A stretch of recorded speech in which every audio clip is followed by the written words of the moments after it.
Então, boa noite.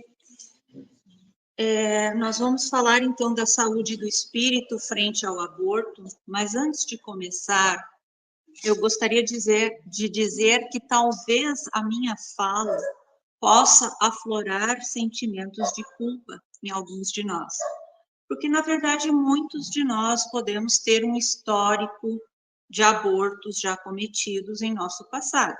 Nós somos espíritos milenares e o aborto chegou a ser comum em muitas épocas, entre muitas culturas, e ainda entre algumas até hoje.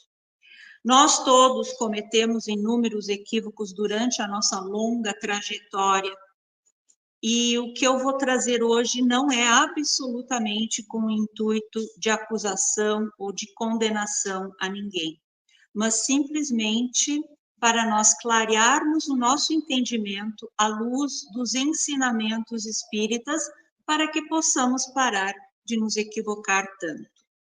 Além do mais, o sentimento de culpa destrói a criatura e não a ajuda, bem pelo contrário, atrapalha na tarefa tão necessária de reparação e redenção que teremos que tomar. Nós precisaremos, portanto, primeiramente do auto-perdão. Tá?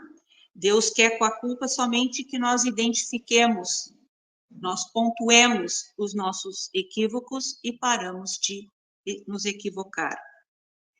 Ele não nos condena, mas chama atenção, assim como fez Jesus, simplesmente aconselhando, vai e não te equivoques mais.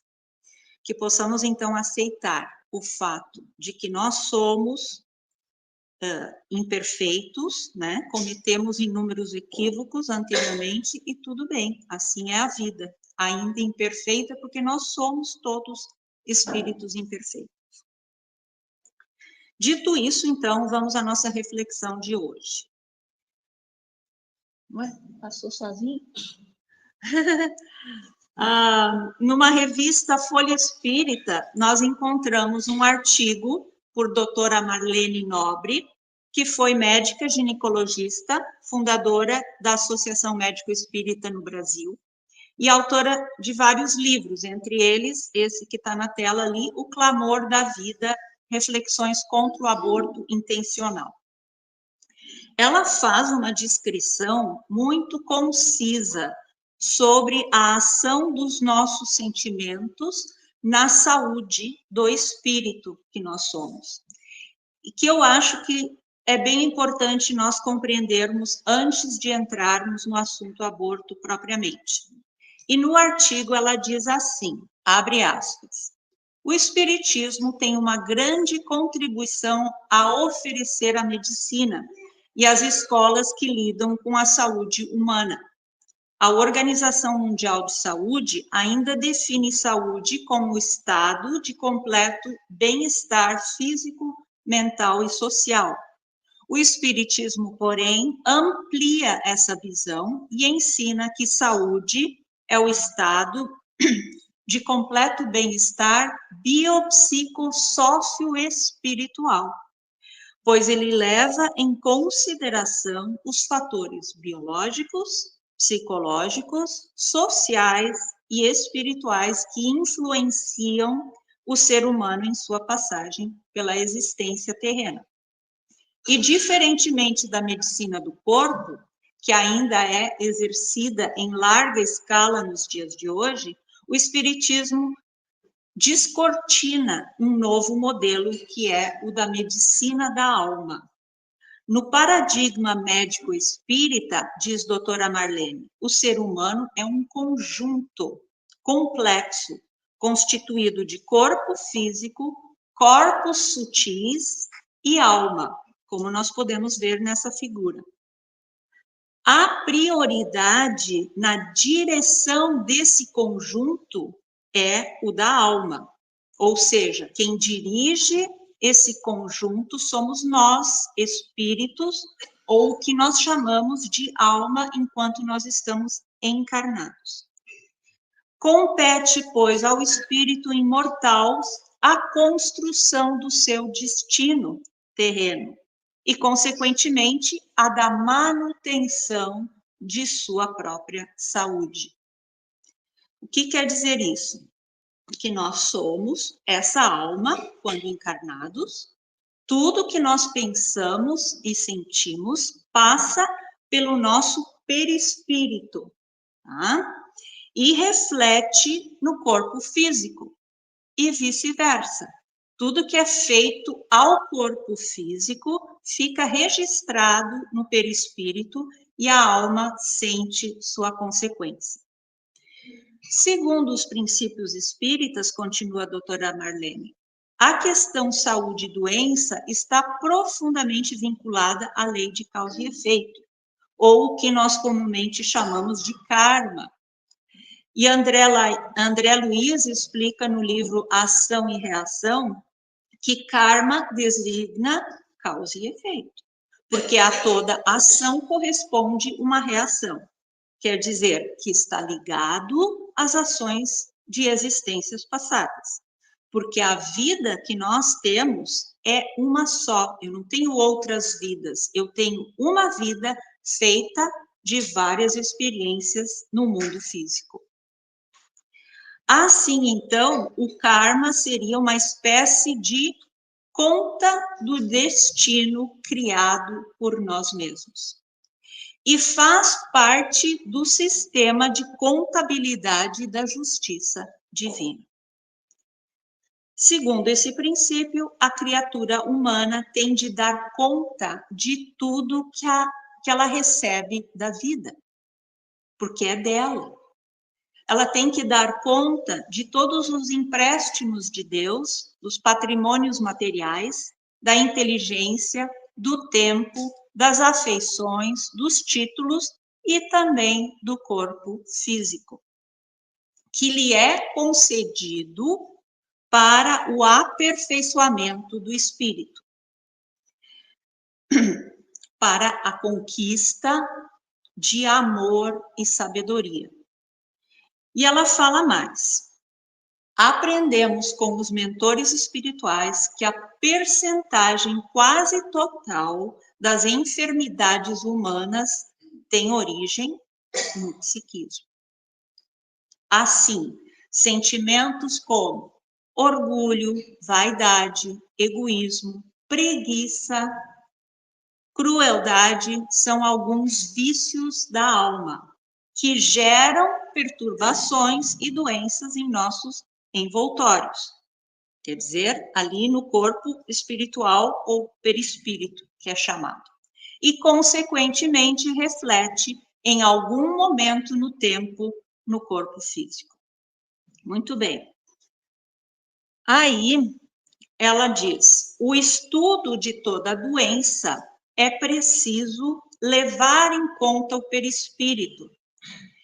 É nele que ficam as impressões de nossos atos. E porque a cura do corpo físico está diretamente subordinada à cura desse envoltório espiritual. Sendo assim, todo enfermo também traz consigo experiências dessa e de outras encarnações que precisarão ser sanadas, depuradas, e isso pode ser a chave fundamental para entendermos de onde vêm os males sentidos por esse enfermo. Dito isso, então, e resumindo que nós somos a soma de nossos equívocos e acertos, tanto no hoje como no ontem, vamos refletir agora, então, sobre as consequências possíveis para a saúde de nós espíritos diante da atitude de abortar. Deixando claro que existe ainda extensa literatura, tanto espírita quanto médica, sobre o assunto. São vários aspectos de consequências a serem considerados, não somente para a mulher, mas também para o seu parceiro, para a família que incentivou ou até obrigou a fazer o aborto, consequências para o médico ou para o indivíduo realizador do procedimento, quanto para o próprio abortado. portanto, é impossível eu falar sobre tudo isso numa só exposição. Aos interessados, eu sugiro que se aprofundem, tem bastante material. Mas vamos, então, a algumas reflexões. Muitas vezes existem, é claro, circunstâncias na nossa vida que fazem com que nós escolhemos tal ou qual atitude, movidos por dolorosas razões. São motivos legítimos, sentimentos legítimos, porém, se compreendermos bem o valor que cada vida tem no seu contexto particular e unicamente pessoal, talvez nós escolhêssemos com mais sabedoria em favor de preservarmos toda e qualquer vida, sim, apesar das circunstâncias, buscando então forças, isso sim nós podemos fazer, para darmos conta, por exemplo, de uma gravidez indesejada e ainda assim preservarmos boa parte da nossa saúde, tanto física quanto mental. Nós nos esquecemos ou sequer sabemos que, na verdade, existe todo um ministério da reencarnação no mundo espiritual, que ajuda a preparar a vinda de todos nós, de todo o espírito à Terra. E mãe e filhos são sempre analisados como dois espíritos cujo passado lhes traz recordações inconscientes e que a lei universal programa o reencontro de dois seres que necessitam vivenciar experiências comuns, como muito bem é colocado e explicado neste livro maravilhoso, Gestação Sublime Intercâmbio, que eu recomendo. Nada é por acaso. Talvez, antes de conhecermos essa realidade que o Espiritismo nos explica sobre o valor e a necessidade que cada vida tem, teríamos optado, sim, por abortar esses projetos de vida, por acreditarmos mesmo ser uma pena trazer um ser ao mundo em certas condições tão difíceis.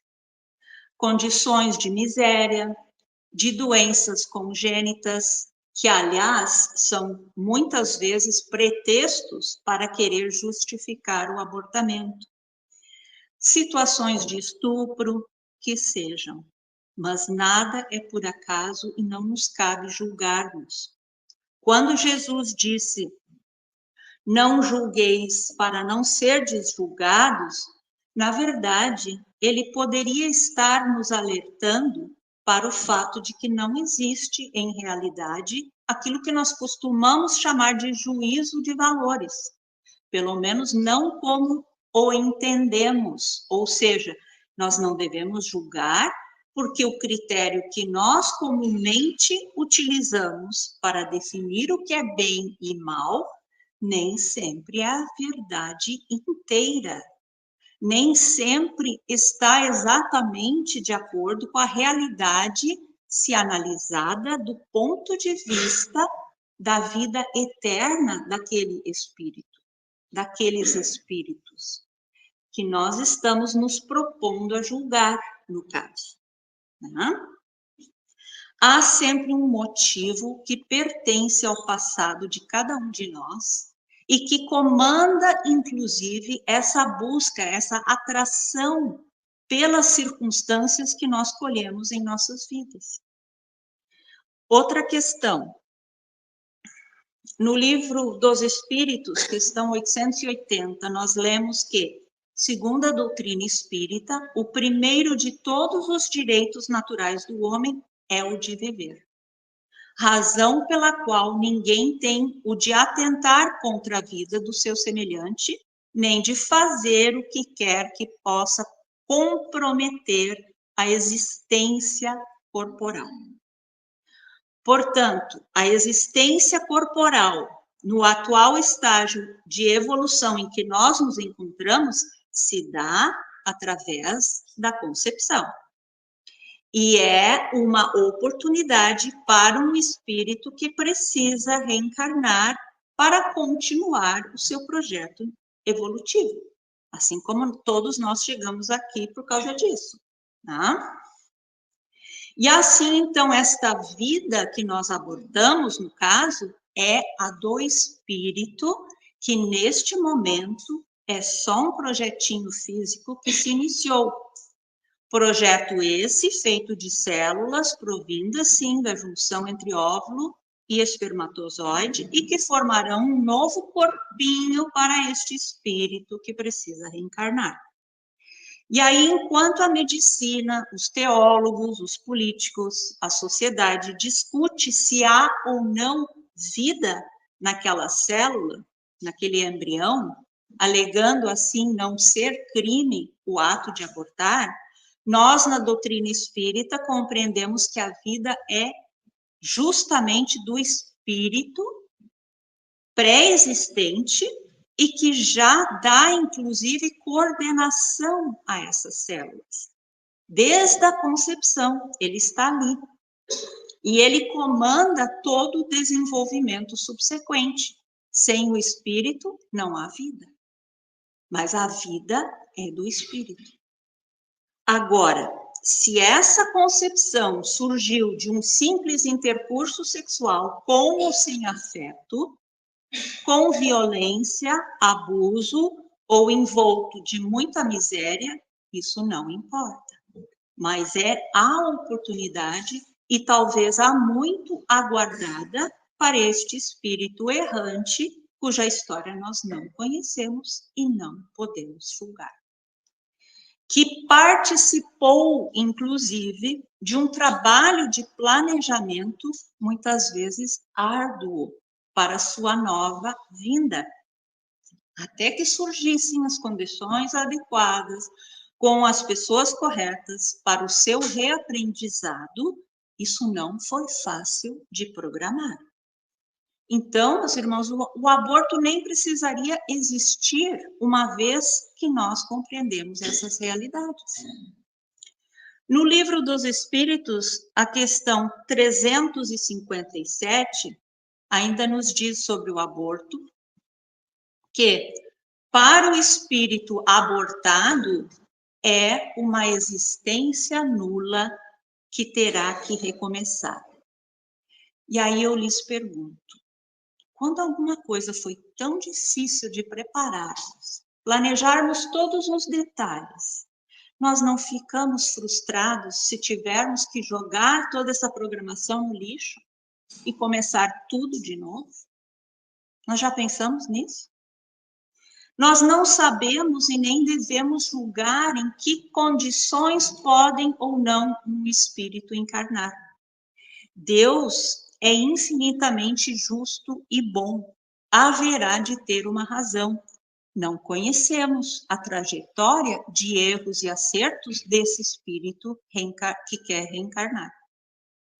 Não conhecemos as bênçãos que podem advir, sim, de uma situação dificultosa para esse espírito, ou para esta mãe, ou para esta família que irá acolhê-lo, ou que irá adotá-lo. Tudo isso é levado em consideração e nós não temos como avaliar. Nós só vemos, na maioria das vezes, aquilo que nós achamos ser injusto. Portanto, nos resta termos confiança de que está tudo certo e pedirmos, então, força, luz e discernimento para superarmos, suportarmos aquela situação. E nós receberemos. Fomos nós que escrevemos a nossa história e ela é movida de causas e consequências. Somos hoje nada mais do que as consequências das escolhas passadas e que ficaram marcadas lá no nosso perispírito, como nós vimos, e ficarão marcadas ali até as depurarmos com ações amorosas. Não tem outro jeito, esse é o mecanismo. E aí o Livro dos Espíritos, nas questões seguintes, nos diz que é sempre crime tirar a vida de uma criança antes de nascer.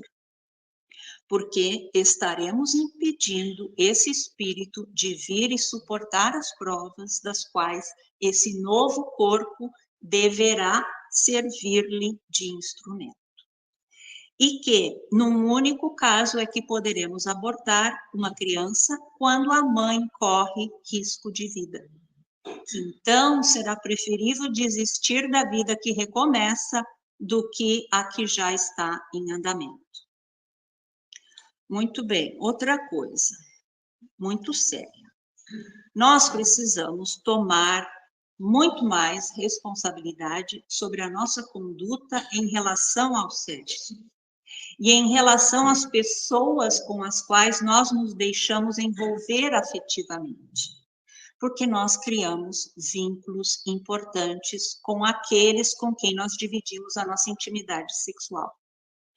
Nós temos que questionar a suposta modernidade onde o sexo livre é estimulado, porque não será a mídia que estimula isso que vai colher os resultados dos nossos envolvimentos, e sim nós próprios. E depois, claro, a sociedade inteira na qual isso acaba respingando. Por quê?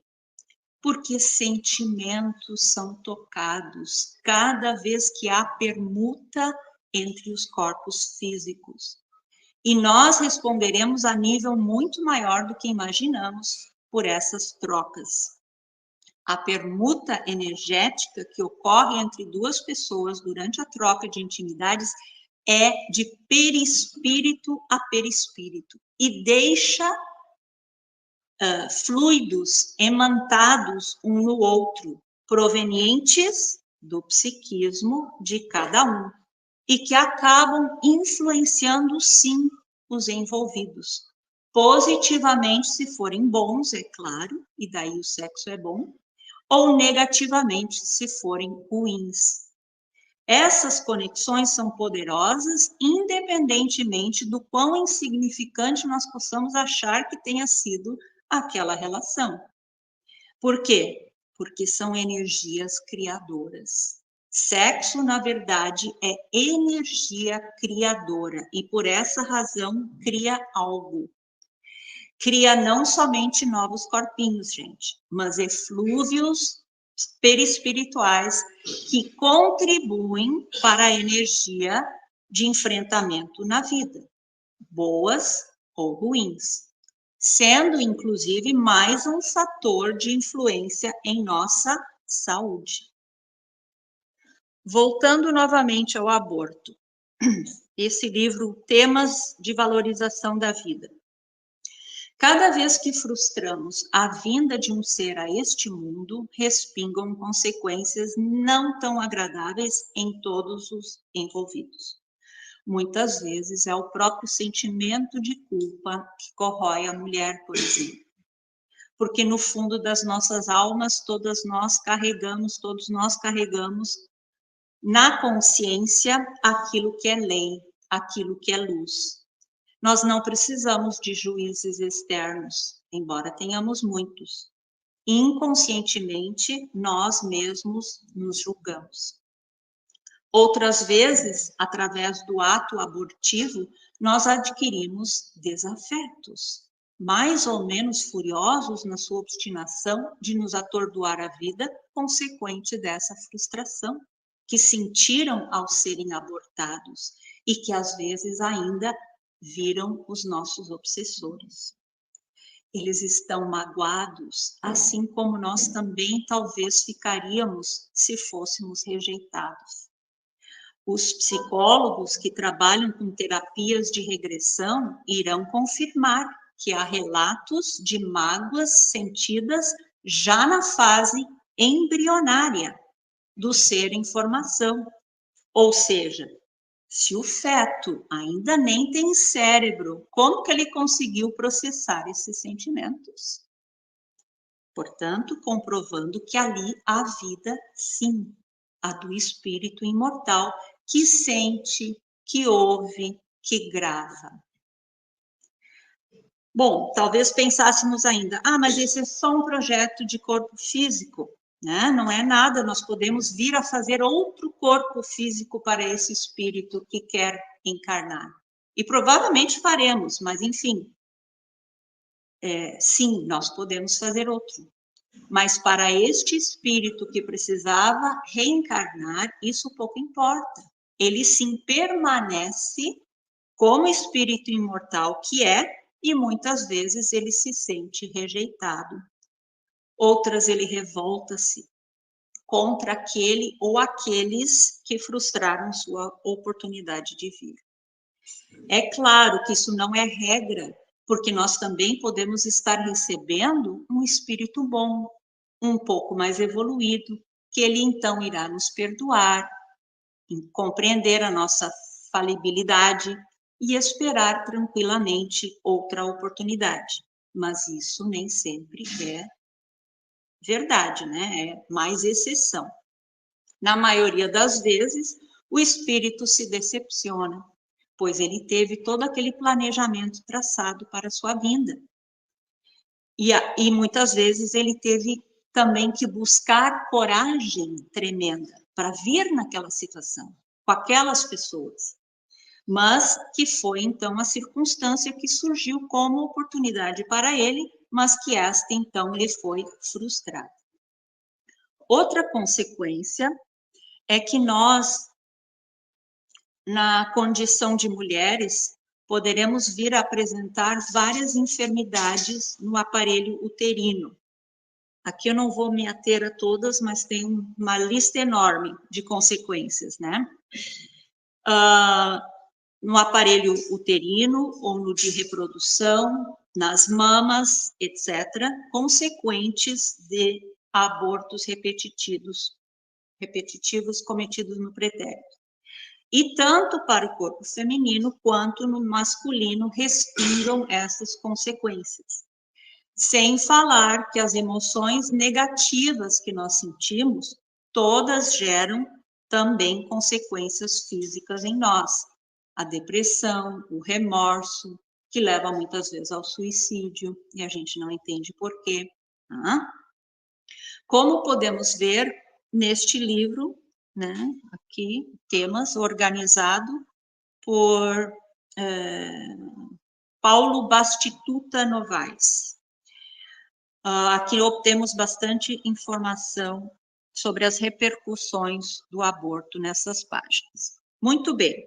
E se para alguns de nós o aborto já está fora de cogitação, excelente. Mas como então evitar, prevenir a gravidez, se não a desejarmos no momento? E qual a posição do espiritismo sobre o uso de anticoncepcionais, por exemplo?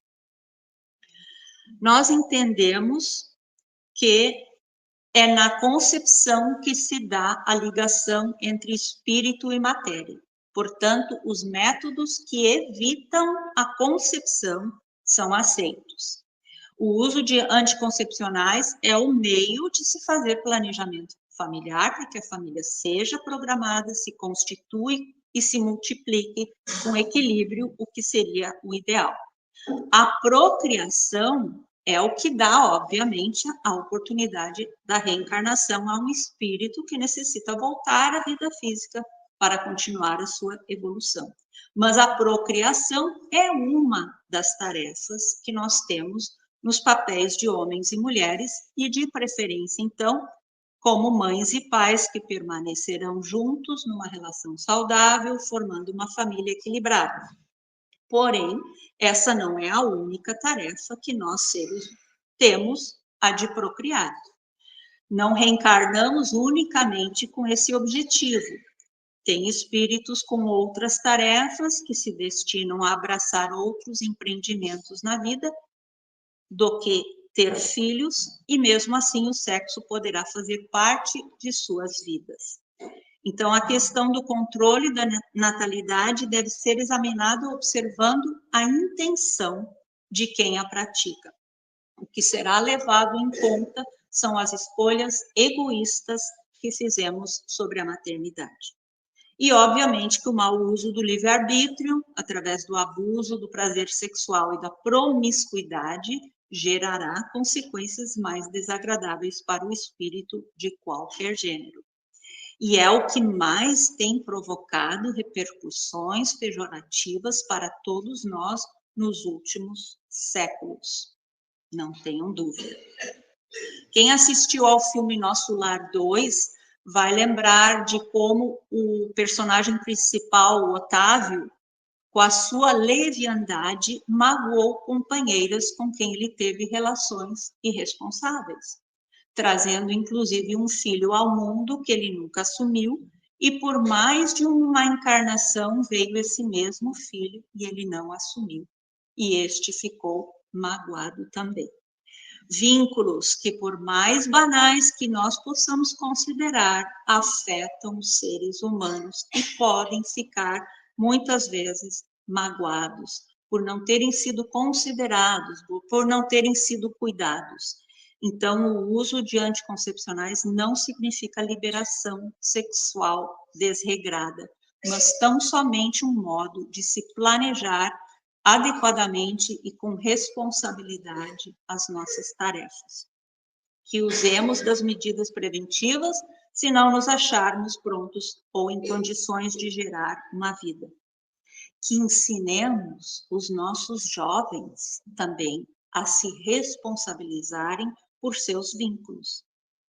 Que tenhamos cuidado em saber que o método chamado de anticonceptivo, a pílula do dia seguinte, não é preventivo e sim abortivo, porque a concepção já teria ocorrido. Busquemos entender melhor sobre isso consultando um bom ginecologista, mas que o aborto, enfim, não seja a nossa opção. Lembrando ainda que muitos tentam justificar o abortamento depois de constatarem que o feto terá alguma doença ou sequela física. Mas nem nesses casos nós podemos buscar justificativa. Por quê? Porque o espírito é sempre autor e responsável de toda enfermidade que traz em si e necessitará depurar. Lembra que eu falei? Depurar a sua doença no corpo físico. Doença essa que ele traz marcada no seu perispírito, como vimos no relato da doutora Marlene. E através de nova encarnação, ele poderá sanar, assim, o mal que ele já tenha atentado contra si mesmo. Mais uma vez, o livro Gestação, Sublime Intercâmbio, nós temos exemplos desses efeitos e do quanto o espírito sente tudo que acontece no ventre da mãe, mesmo pequenininho, embrião. E nós temos uma linda história de um espírito que veio anencéfalo. E como seus pais, que eram espíritas, não o abortaram, o que era inclusive a sugestão do próprio obstetra, esse espírito vem depois de nascer e falecer, então ele passou por toda a gestação e faleceu. Mas ele vem depois em mensagem mediúnica agradecer aos seus pais por todo o amor e dedicação que lhe deram durante a sua gestação, conversando com esse espírito, mandando energias de amor e de refazimento. O que ele diz, então, que permitiu com que ele conseguisse refazer as suas formas, danificadas por ele mesmo em encarnações pregressas, e recompor-se para, em próxima encarnação, vir inteiro, íntegro. E isso é muito lindo, gente. E nestes mesmos moldes, nós encontramos respostas para tantos outros fetos que provêm, por exemplo, de uma mãe que contraiu o Zika vírus, provocando hidrocefalia, ou a talidomida, provocando focomelia, que é quando a criança nasce com um membro curto. Teve aquele nadador agora, todo curtinho, que está feliz da vida, né? Ganhou o campeonato. Então, e não é a mãezinha a culpada pela doença, ela foi só um meio, um instrumento para que a doença já instalada no perispírito do reencarnante pudesse acontecer. Tá? Então, ó, isso é muito importante também. Às vezes a mãe fica se culpando, o que que eu fiz, né? Então, não é por acaso que nascem espíritos com deformidades. E não é Deus que é ruim e permite tal coisa. Tem sempre uma razão maior que nós desconhecemos. As leis físicas e de causa e efeito estão no comando das nossas mazelas, inclusive. Aqui, nestes casos, nascem bebês assim que lesionaram os seus próprios perispíritos anteriormente e que precisam refazer a sua forma, muitas vezes na biologia do ventre de sua mãe, porque ali nós reensaiamos toda a biologia do ser, do corpo físico, né?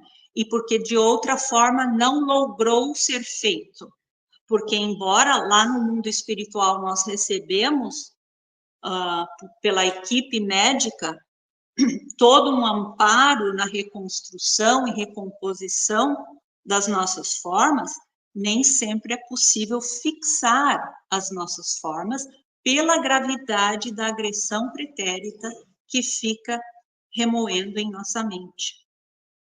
Então, são espíritos que trazem em seu registro perispiritual as marcas dos equívocos cometidos ao longo de seu próprio passado.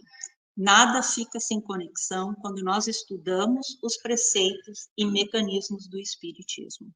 Nós não podemos mais desassociar saúde física do espírito pensante que nós somos e atuante em nosso corpo material. A vida é feita de 1000 pedacinhos colhidos nas múltiplas encarnações pelas quais nós já transitamos. Encarnações essas que são solidárias entre si, elas têm uma a ver com a outra.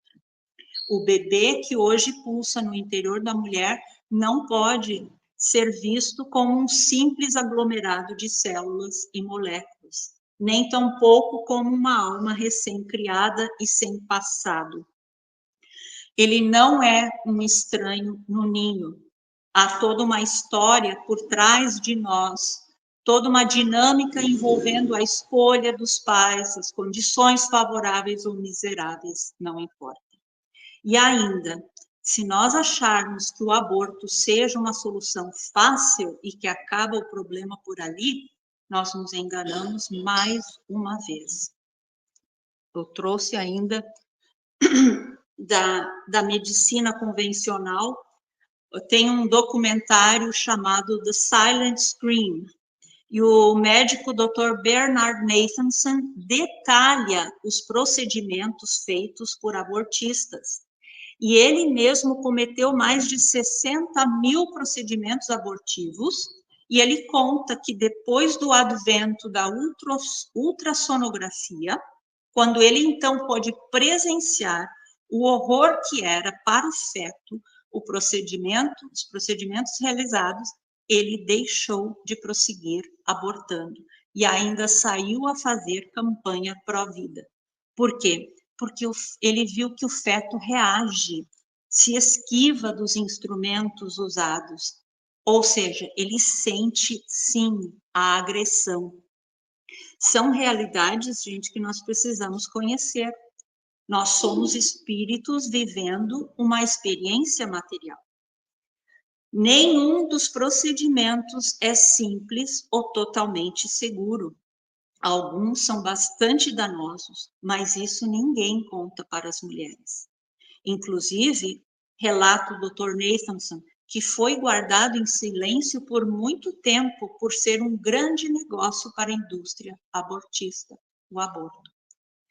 E outro alerta ainda vem de Joana de Angeli, nesse livro Alerta, capítulo 22, quando ela diz: ocorre, porém, na maioria dos casos de aborto, que a expulsão do corpo em formação, de forma nenhuma, interrompe as ligações espírito a espírito entre futura mãe e o porvindouro filho.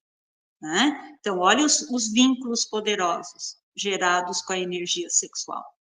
Ou seja, o intercâmbio energético a nível materno-fetal determina ainda profundos reflexos na psique de ambos. E nós colheremos imprescindivelmente de acordo com as nossas obras, resultando em saúde ou doença. E para encerrarmos, então, eu deixo a todos aqueles que deram a bênção da vida, permitindo que um irmão nosso reencarnasse em seu lar, os parabéns. Porque toda missão paterna, materna requer atos de doação, dedicação e refazimento. E isso pode ser, às vezes, bem difícil. Mas o Pai Maior confiou a nós uma tarefa, na condição de espíritos ainda imperfeitos que todos nós somos, e todos nós reencarnamos foi para vencer, não foi para doer, foi para vencer, mesmo nas mais bizarras circunstâncias. E nós venceremos todas as nossas tarefas se buscarmos essa comunhão com esse Pai misericordioso. O Pai misericordioso age sobre nós, dando-nos as oportunidades e mostrando-nos os caminhos possíveis de realização e superação.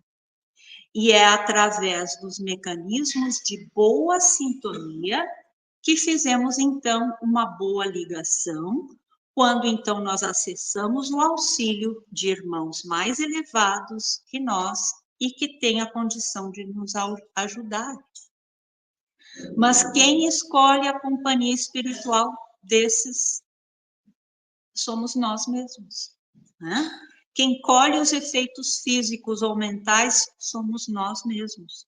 Que possamos, então, aprender a agir e equilibrar as nossas atitudes e emoções pautadas no amor, no respeito, no bem, para nós colhermos cada vez mais saúde. E ficamos ainda, então, com as considerações finais deste livro, que diz assim: a vida começa na concepção. A partir daí é um contínuo. Portanto, todo ato que interfere nessa evolução é considerado crime hediondo. O embrião ou o feto não pertence ao corpo da mulher, não tendo ela o direito de eliminá-lo. A prevenção da gravidez é a única forma de se dar dignidade ao ser humano. O planejamento familiar deve ser uma norma do casal e a religião ou a espiritualidade torna o casal mais consciente e responsável.